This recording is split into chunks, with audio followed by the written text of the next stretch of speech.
Welcome to Policing TV, where I'm delighted to be joined today by Chief Constable Jo Shiner of Sussex Police. Jo, the first ever female Chief Constable of Sussex Police. Thank you so much for welcoming Policing TV here.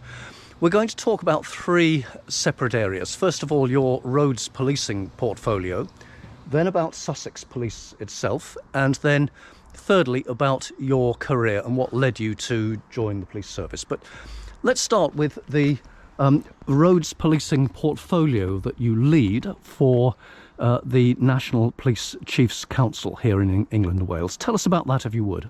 So it's a real privilege to be able to lead that for roads policing across the country and to be able to set the strategy that we hope will deliver on the reduction of those people who are killed and seriously injured on our roads.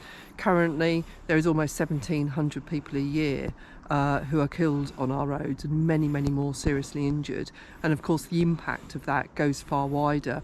Mainly for the families who are left behind, of course for those people who are seriously injured and the impact on their lifestyles, both mentally and physically, but also beyond that to those frontline responders, whether police officers, ambulance, fire, who actually have to attend the scene of those collisions and deal with what they find.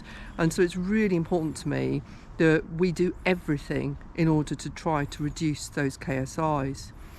Killed and seriously injured. Yeah, absolutely. And in addition to that, you know, it's quite personal to me. My father was killed in a road collision when I was a teenager, and it had a profound impact upon my family, and arguably still does. And I think, therefore, when you can bring that lived experience, so to speak, to the table, then you should be doing so, because you can really know what makes a difference, not just to the reduction and making sure that more families don't have to go through that, but also in relation to how we then do treat the victims and the families who do sadly and will continue to at the moment suffer, die, get seriously injured on our roads.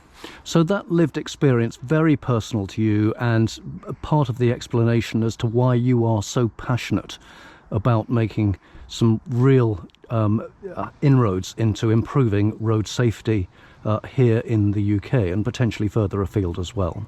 Yeah, really important to me. And I think it does allow me probably to connect with some of those families who have been or are going through a similar set of very, very tragic circumstances, because it enables you to be able to listen and to actually have the influence at this level to be able to try and make a difference or lobby for what those differences should be. We were sat in your office just a few minutes ago, and you have on the wall this diagram, the sort of strategic overview of the roads policing portfolio that you described as a steering wheel. Tell us about, in words rather than pictures, what that steering wheel consists of. Yeah, so there's many analogies that we draw upon in relation to our strategy, but pretty much it's about making sure that we work together within the road safety space. So it's very much extends beyond road policing. Road policing is only one small part of reducing those people who are killed and seriously injured on our roads. Actually, it's about the engineering of our roads. It's about how we develop and progress with driving licences in the future, just for example. It's about how we assess for what our speed limits should be. And of course, that's a hugely contentious debate at the moment, around 20 miles an hour and other areas. But it's also wider than that. It's about all of those other agencies, whether it's the Home Office, the Department for Transport, whether it's Road Police, whether it's Brake, whether it's the Road Safety Trust. Brake is the road safety charity. It is, absolutely, that supports, as is Road Police, that supports those families that are going through it. And there are others as well. But that's just an example. There are hundreds actually of stakeholders within this space who all want to make a significant difference to first of all reduce those people who are killed and seriously injured, but sadly when that happens, actually make a difference to how we investigate it, making sure we get the right outcomes for families and making sure that we do look after those families and those victims who are seriously injured and left behind. So of course the families, the victims, their relatives are absolutely key to this. But you mentioned earlier on also the police officers and others responding to those incidents. What sorts of measures are in place to support those individuals from the traumatic scenes that they must experience, and of course also those officers that have to break the news of a death to those who are bereaved? It has to be one of the saddest things that a police officer has to do, is that knock on the door, particularly in the middle of the night, to tell a family that actually their loved one is no longer coming home.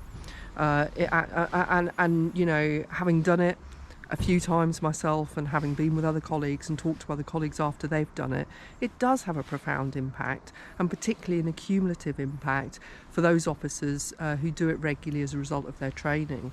And it's really important. I think we've got much better actually in the police service about understanding the impact of accumulative trauma, both mental and physical, of understanding how we need to look after those officers and staff who actually are in this area of work and other areas of work where they experience trauma.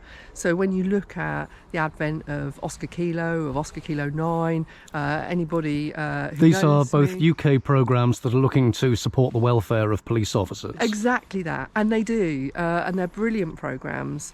I mean, for example, here in Sussex, we have, I think, almost 20 Oscar Kilo 9 wellbeing dogs now, which are dogs that are owned by members of staff and officers and volunteers who work for Sussex Police. They bring them in, they're properly assessed, they have their own warrant cards, they have their own bandanas saying that they're Oscar Kilo 9 dogs, and they go into those teams who have experienced really traumatic or really difficult incidents. And we know from the feedback that they're probably one of the most effective ways of officers and staff being able to talk about and to debrief what they've seen. We have only a limited time today, unfortunately, to talk not just about the roads policing portfolio, but also the other two areas I mentioned. I'd love the opportunity for Policing TV to pick up in more detail on the great work that's going on within the portfolio. But I fear for the time being that we need to draw things to a close for this particular video. So for the time being, Chief Constable Joe Shiner, thank you very much for telling us about the National Police Chiefs Council's road policing's portfolio that you lead. Thank you.